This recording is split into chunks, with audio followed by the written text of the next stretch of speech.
এটা একটা বিপ্লবের আইকনে পরিণত হয়েছে।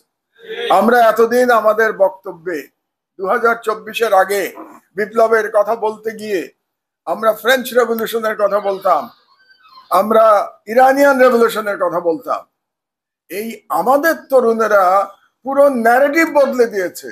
আজকে সারা পৃথিবী বাংলাদেশ রেভলিউশনের কথা বলে। ফ্রেঞ্চ রেভলিউশন, ইরানিয়ান রেভলিউশনকে ছাপিয়ে বাংলাদেশ রেভলিউশন এখন পৃথিবীর রেভলিউশনের নতুন বেঞ্চমার্কে পরিণত হয়েছে।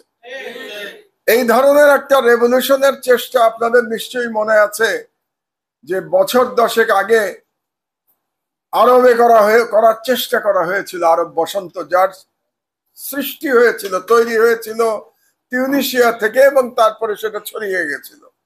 দুর্ভাগ্যবশত আরব রেভলিউশন সফল হয় নাই। সেখানেও তরুণেরাই কিন্তু লিড দিয়েছিল।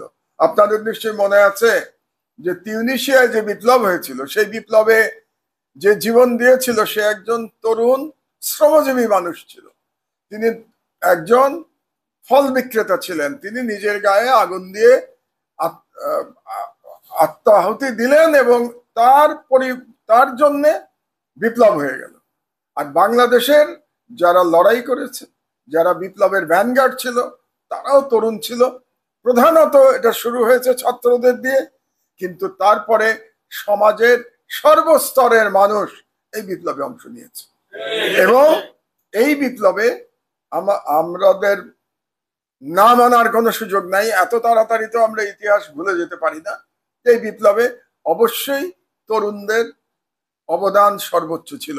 এটা নিয়ে যেন আমরা বিতর্ক সৃষ্টি না করি। এটা বলার পরে আরেকটা জিনিস বলা প্রয়োজন, কিন্তু একটা রাষ্ট্র শুধুমাত্র তরুণদের নিয়ে পরিচালিত হয় না। রাষ্ট্র প্রবীণ এবং তরুণের সমন্বয়ে পরিচালিত হয়। অর্থাৎ প্রবীণ এবং তরুণ উভয়ের দায়িত্ব আছে একটা রাষ্ট্র পরিচালনায়। আমি আগে একটু প্রবীণদের দায়িত্বের কথা বলে আমি তরুণদের আলোচনায় আসব। প্রবীণদের দায়িত্বটা কি? প্রবীণদের দায়িত্ব হচ্ছে নিজেদেরকে রোল মডেলে পরিণত করা। এই রোল মডেলকে যেন তরুণেরা ফলো করতে পারে। বাংলাদেশের প্রবীণদের আমাদের দুর্ভাগ্য হলো যে আমরা নিজেদেরকে রোল মডেলে পরিণত করতে ব্যর্থ হয়েছে। আমরা রোল মডেল হতে পারি নাই। বাংলাদেশে আমি যদি আজকে দুর্নীতির কথা বলি, বাংলাদেশে যদি মাদকের কথা বললেন কিংবা অন্যান্য সমস্যার কথা আমরা যদি বলি, তাহলে এটার প্রধান কারণ তো প্রবীণদের ব্যর্থতা, আমাদের ব্যর্থতা। আমরা পারি নাই স্বাধীনতার 54 বছরেও বাংলাদেশে একটি শোষণ